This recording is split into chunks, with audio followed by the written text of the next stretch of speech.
Olá, bom dia. Tudo bem com você? Bom dia. A gente começa esta edição de hoje com uma notícia nada boa. Se você depende de ônibus em Manaus, é bom preparar o bolso. É isso mesmo, Regiane. O preço da passagem deve aumentar. O anúncio foi feito hoje pela SMTU. Para os usuários de ônibus em Manaus, todo dia a mesma cena se repete. Longas filas e muita espera. O valor da passagem dos ônibus também gera insatisfação.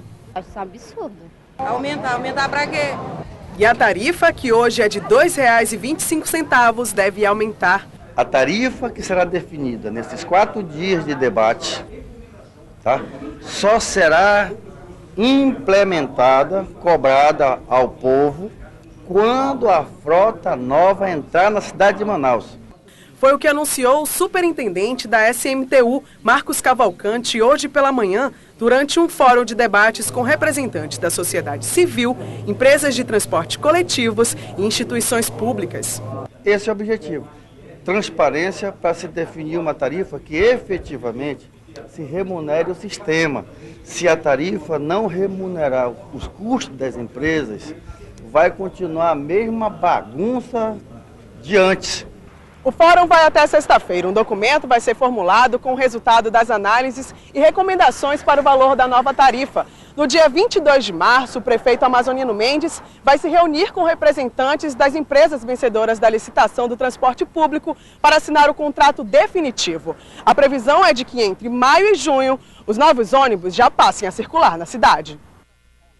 Para você ter uma noção, o aumento sugerido é entre R$ 2,50 e R$ 2,70. Então é bom ir preparando aí o bolso. E o Ministério Público do Trabalho fez hoje uma inspeção técnica judicial no Porto Chibatão. A inspeção foi para verificar as adequações já adotadas pela direção do Porto para minimizar os problemas constatados nos relatórios emitidos pelo Implurb, CPRM e por uma empresa contratada pelo próprio Porto depois do desabamento que matou 2 pessoas em outubro do ano passado. O resultado dessa inspeção você confere logo mais às 7 da noite com a Crítica na TV. Depois da folia de carnaval, 10 carros alegóricos continuam parados na Avenida do Samba. O prazo para retirada termina hoje. Além de atrapalhar o trânsito, esses carros se transformam em ameaças à saúde pública. Saiba por quê com o repórter Leandro Guedes. As agremiações já retiraram todos os carros alegóricos que estavam estacionados na Avenida do Samba. O prazo dado pela Prefeitura termina hoje, mas bem ao lado dos galpões ainda encontramos 10 estruturas montadas. A maior preocupação do poder público é de que elas se transformem em verdadeiros criadouros do mosquito transmissor da dengue. Em alguns carros encontramos muita água parada e hoje teve fiscalização. Os agentes da ciência estiveram no local, identificaram e eliminaram os focos. Pelo período da tarde, eles vão retornar ao local. Se as escolas não resolverem o problema definitivamente, elas poderão receber uma multa de até R$ 26 mil. Vale lembrar que tivemos um carnaval marcado pelo acúmulo de sujeira. A Secretaria Municipal de Limpeza Pública recolheu mais de 45 toneladas de lixo apenas na área do sambódromo. Mas o destino das alegorias é de responsabilidade das escolas de samba. Leandro Guedes para o Ponto Crítico. Obrigado, Leandro. Isso é uma outra coisa, Regiane, que todo dia acontece. Eu não me lembro de ter dado alguma vez aqui a notícia de que uma escola foi multada. Né? Só dizem que vão multar e não multam. E todo ano eles fazem a mesma coisa. Pois é, só que agora o perigo está aí, né? O mosquito da dengue está agindo, está solto na cidade, é preciso tomar todo cuidado. Tá certo, vamos mudar um pouquinho de assunto. Você viu ontem aqui no Ponto Crítico que houve uma denúncia da existência de uma indústria de multas no país que repercutiu lá na Câmara dos Vereadores. Isso porque uma das empresas acusadas de participar do esquema fraudulento, a Consladel, foi contratada pela Prefeitura da capital, o que gerou um pedido de CPI. O vereador Valdemir José, do PT, quer que a contratação da Consladel seja apurada por uma comissão parlamentar de inquérito. Aliados do prefeito na Câmara dizem que o pedido de CPI é prematuro. A Consladel é responsável pela instalação do sistema de radares eletrônicos de Manaus e estaria envolvida na máfia das multas e licitações irregulares, que teria arrecadado no Brasil mais de 2 bilhões de reais. Essa não é a primeira vez que a empresa de São Paulo é alvo de denúncias e investigações.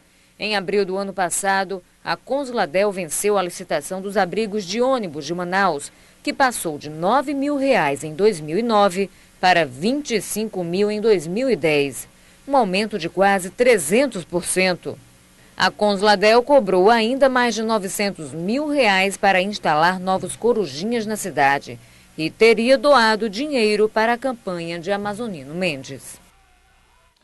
Bom, em nota, a Prefeitura de Manaus disse que a Consladel foi contratada apenas para instalar esses radares aí e que a cobrança das multas será feita pela Transmanaus. Agora, para vocês que quase param o carro quando passam em frente ao radar e quase fazem a gente bater o carro atrás de vocês, a Prefeitura disse também que os corujinhas não estão funcionando. Eles só vão funcionar depois que os equipamentos forem vistoriados pelo Instituto de Pesos e Medidas. Como é difícil ter de viver sem água, né? Na Rua Granada, lá no bairro Nova Floresta, os moradores enfrentam o problema há 5 anos. É verdade, a cada 2 dias um carro-pipa vai ao local. Bem, pelo menos deveria ser assim. Mas nem sempre esse calendário é cumprido. E ainda assim, todo fim de mês as contas chegam. Olha, com a situação da falta de água aqui, ela é precária. É desde 2006 o problema da água, né? Certo? Inclusive na minha casa, vocês podem ver, não tem nem torneira na minha casa. Se nas casas não tem torneira, na rua não tem sequer contador. A falta de água dificulta o dia a dia das donas de casa. A água que a gente precisa para lavar, cozinhar, fazer as coisas, né? Tem que estar se humilhando para os outros para poder pegar água, né? Para abastecer as atividades diárias de uma casa, como tomar banho, lavar louça, cozinhar e lavar roupa, uma família gasta em média 20 mil litros de água por mês. Um serviço básico que deveria ser garantido a todo cidadão. Mas por aqui, água só quando cai da chuva. O jeito é armazenar em baldes como esse. A água não chega, mas a cobrança vem todo mês. A partir de janeiro chegou essa conta aqui, que era para a gente pagar com aviso de corte. A gente vai pagar o quê? Vento, porque não temos água.